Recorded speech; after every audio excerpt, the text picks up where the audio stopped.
Welcome back. Wemby and the Spurs playing their first set of back-to-back games this season, and really didn't go well in either of the games, to be honest. Late first quarter in Indiana, Pacers guard Buddy Hield hitting a three. 1/10 of the second left. The Pacers led 44-28 after one. There you go. Second quarter, something you really don't see too much. Wemby's blocked at the rim by Isaiah Jackson. Pacers push the ball back the other way, and Hield for another three. Indy goes up 47-28, so really didn't look great the entire game. They led by as many as 27 in the first half, 86-61 at halftime. So we go to the second half. Really a lot of the same. Wemby sat out the entire fourth quarter, as did fellow starters Zach Collins and Keldon Johnson. The final from this one, a oddly discouraging 152-111.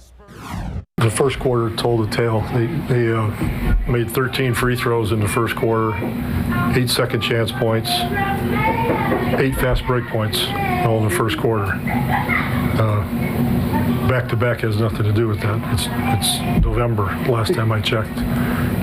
So I think, they kicked our butt. They deserve credit.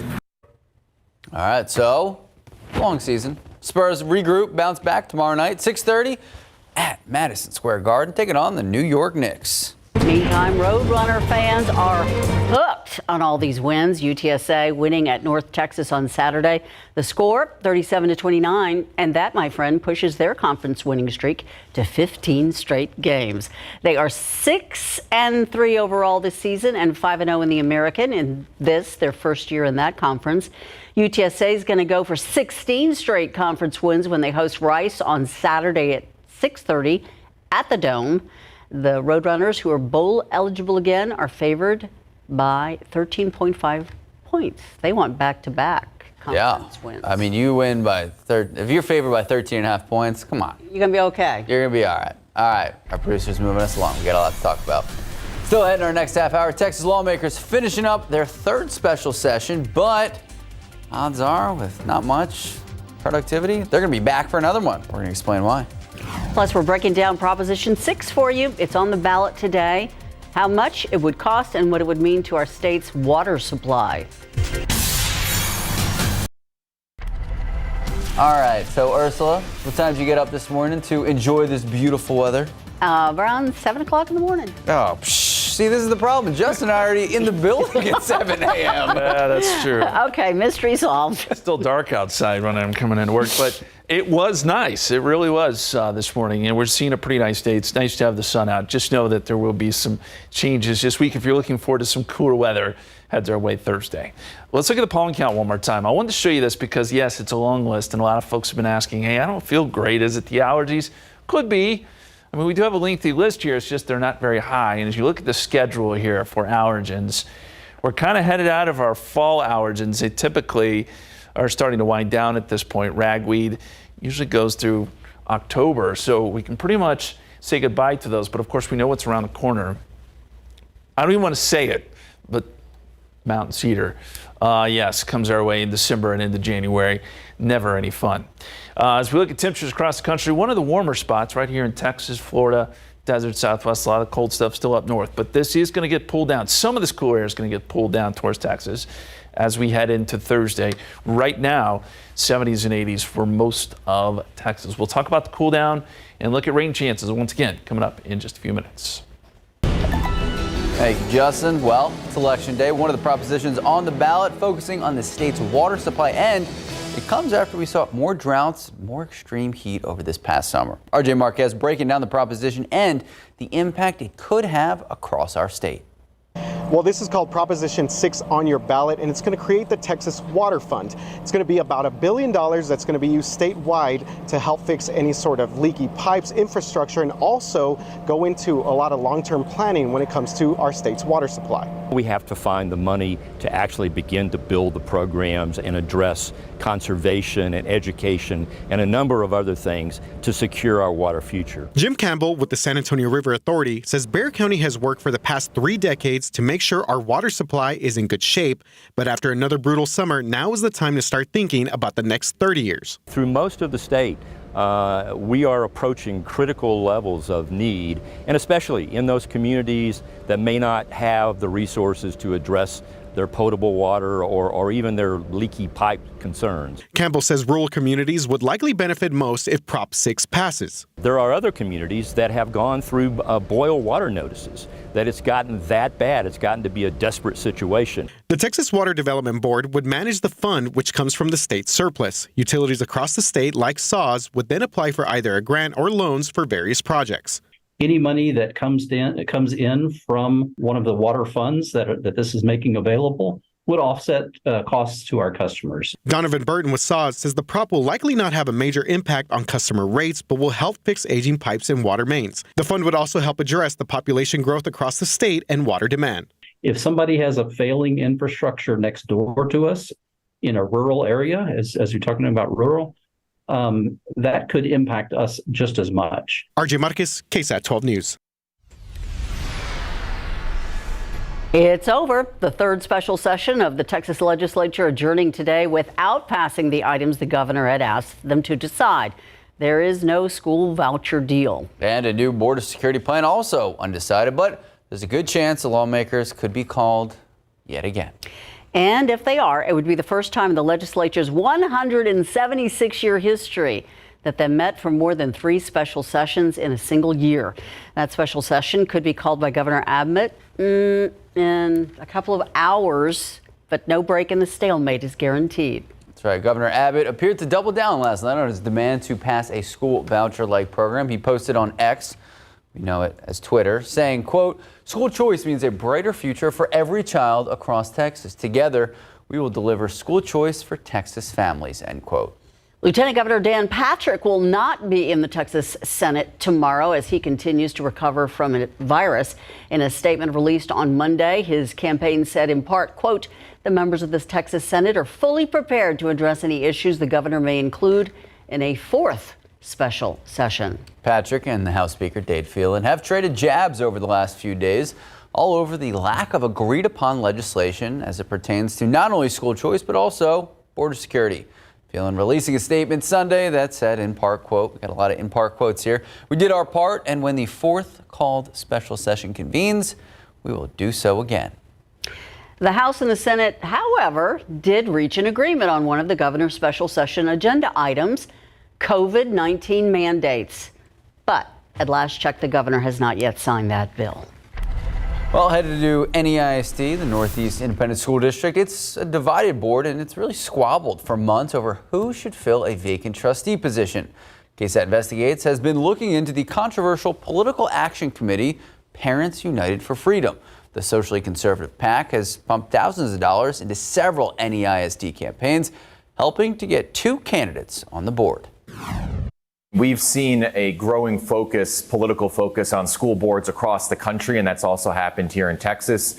North Texas has been a particular hotbed for this kind of activity. So coming up at 6:30, our investigative unit follows the money, tracks down the inroads that the PAC has made so far in NEISD. Still ahead, how many Americans are working multiple jobs just to try to make ends meet.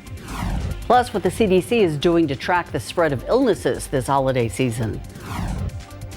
Plus, we're going to break down a law that's being looked at by the Supreme Court justices. It could help protect victims of domestic violence.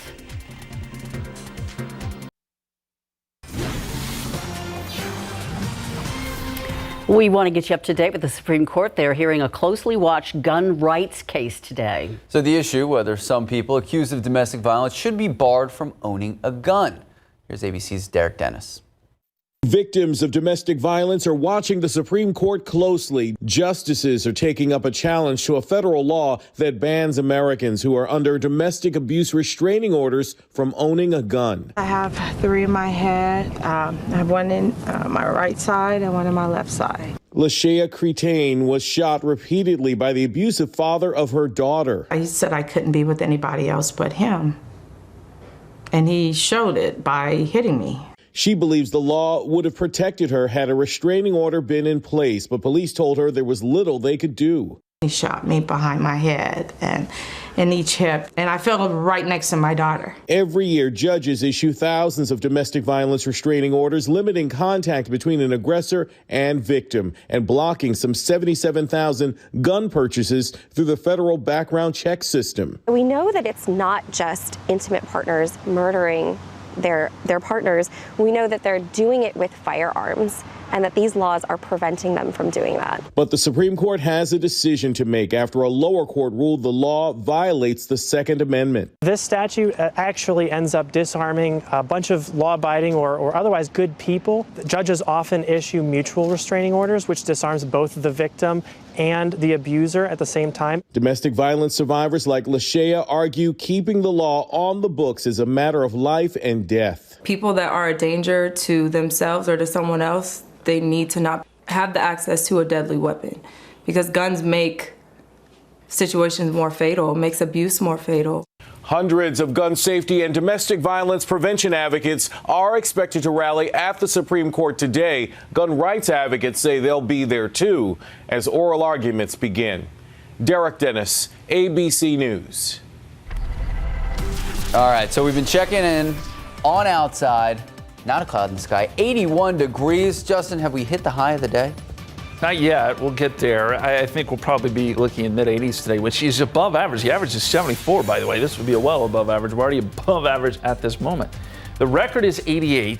I don't think we get there, but we're not too far off. That was set in 1969. And just to show you that it can get really cold this time of year, 27 in 1959. We have some colder air on the way, but not that cold. Another check-in on that cold front coming up.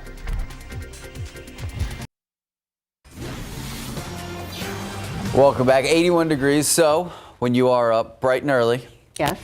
what does the horseback riding look like? God, we've got to educate you on this. I have no idea. I'm so intrigued. City guy. Okay.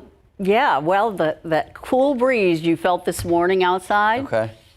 that makes the horses jump around a little bit. All right. We're going to check in with Justin what tomorrow is going to look like for the morning workout. But for now, we know a growing number of Americans, startling statistic, growing number of Americans are working multiple jobs, all according to the latest jobs report. Patrick Cornell has what expects behind the federal data and who is leading that trend. Juggling multiple gigs. The latest jobs report from the Labor Department shows nearly 8.4 million people had multiple jobs in October. That's the highest number since the start of the pandemic. And women appear to be leading that trend. The federal data shows nearly 6% of women worked multiple jobs in October. That's compared to 4.7% of men. Our cost of living has almost tripled since 2020. Experts say people may be taking on additional jobs to offset high inflation, which has been easing but is still painfully high for some households. Nonprofits like the United Way say inflation is outpacing wage growth, and that's making it harder for them to help families. Wages do not reflect how important they are to everyday living. Remote work is also offering more flexibility and opportunities for workers to manage several jobs from home.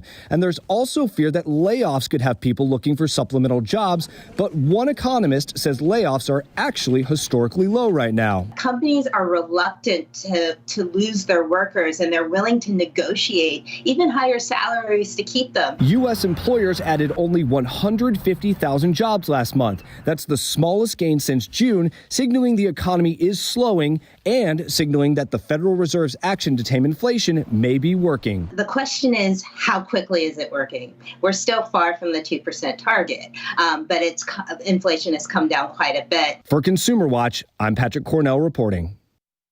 Okay, now we're going to go straight to weather. All right, look at that. We're being time efficient now. We're going to go right into it. Hey, you guys talked about the beautiful weather this morning. We got another picture that shows, San Antonio is just a very picturesque city. Nice. I mean, that is, the sense you get from this picture, just kind of a moment. This is from Sunday morning over the San Antonio River there at Espada Park, the spillway. Richard, always great photographer. We appreciate that. That is a beautiful, beautiful shot. And yes, we love our city. So very beautiful. And today, blue skies, making it look extra beautiful. We've got some thin high clouds coming through right now, but that's it. And temperatures are at 78 degrees, 85 Pleasanton, 81 Kerrville, 81 in Hondo, 80 right now in New Braunfels and around Bexar County. Upper 70s, close to 80 at the shower. Dew point trend. Well, it is humid, and dew points stay elevated. This means we're going to see some morning clouds, morning fog again tomorrow, even into Thursday morning.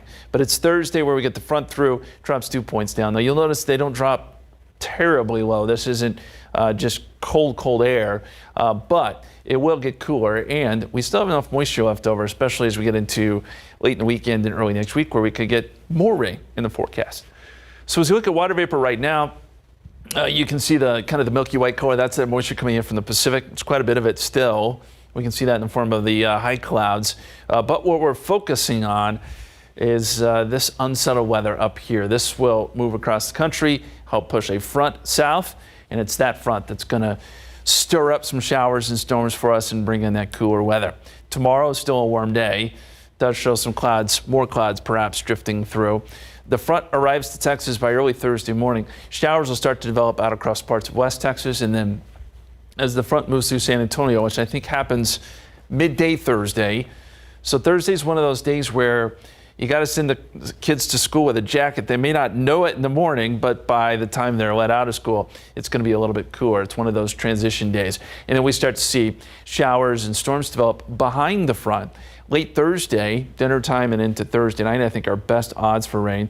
And we could see some decent rainfall out of this. There's enough moisture in place for that. So the rain chances, 40% Thursday, 70% Thursday night, 30% chance Friday morning. I think most of this ends pretty early on Friday.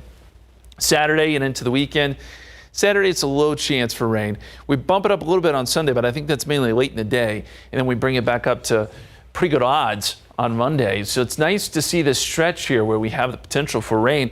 And if you look all the way through that stretch, all the way through Monday, we could be looking at 1 to 2 inches in some cases, anywhere from the hill country to San Antonio, with higher totals closer to the coast. So it's all encouraging news here. In the extended forecast, you're talking temperatures, 74 Thursday, but that occurs early in the day before temperatures plummet, likely into the 50s by the time we get into the afternoon. 62 on Friday, cloudy and cooler. 64 on Saturday, 63 Sunday. So not an overly warm weekend. And then close to 60 on Monday with that better chance for rain. Thank you, Justin. Thanks. Still ahead, 6 more subtle signs you need to know if you believe someone you love may be having a seizure. We're going to explain. The CDC expanding surveillance at airports in hopes of preventing the spread of more illnesses this holiday season. CDC officials are going to different airports across the country testing for more than 30 pathogens. Now, officials collecting nasal swabs from volunteer travelers, also analyzing wastewater from certain flights. For travelers hitting the road this holiday season, doctors with the CDC, they recommend taking a few easy steps to keep you and, of course, your family healthy. Basic things like hand washing are really always good measures, not touching your face, carrying alcohol-based hand sanitizer if you're not going to be able to wash your hands. All right, according to data from the CDC, the rate of COVID hospitalizations remains steady while flu season is ticking up slightly throughout the country.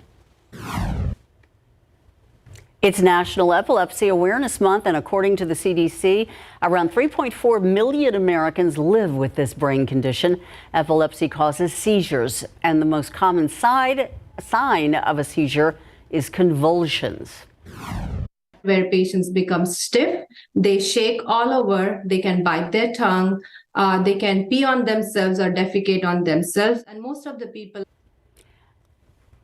Doctors say there are also lesser known subtle signs which to be aware of. A person could be having a seizure if they are staring into space, lip smacking, picking up clothes, unnatural laughter, numbness or tingling, or blinking rapidly. So it is important to be aware of these signs, especially as the holiday season is just around the corner. And if someone is having a seizure, doctors say what you need to do is gently lay that patient on their side in a safe place, away from sharp or heavy objects that could hurt them. If the person seizes for more than 5 minutes and is hurt, pregnant, or suffering from another medical condition, that's when you need to call 911.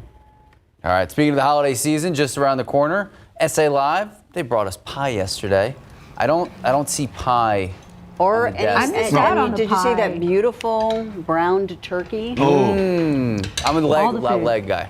Yes. Turkey leg all the way. Okay, well, we're going to get to that Maybe in we'll just save a you second guys here. some, Yes, yeah. indeed. I've been eating on one of the Benuelos here, so yes. Southtown Benuelos, Arthur Giron is with us. Yes, Mike keeps sampling. How many of these do you knock out? Look at how many you've made already. I know, it keeps going. How many did you make last year? Last year we made almost 700 dozen. 700 for Christmas season, for the season. And now people can start putting those orders in even now, right? Yes, yes. Right now we're taking orders all the way up to the week of Thanksgiving. We'll be closed on that Wednesday. And then you got to put your order in for Christmas as well. More on that coming up. Okay, I could eat a million of these things. Go ahead with the question so I can eat this. Yes, take another bite. Yes, our social question today. What is your guilty pleasure for the holidays when it comes to food? Okay, everybody has something. Scan that QR code right there. Maybe it's an extra helping of turkey. And Ron Patterson from Goshen Point Barbecue is here.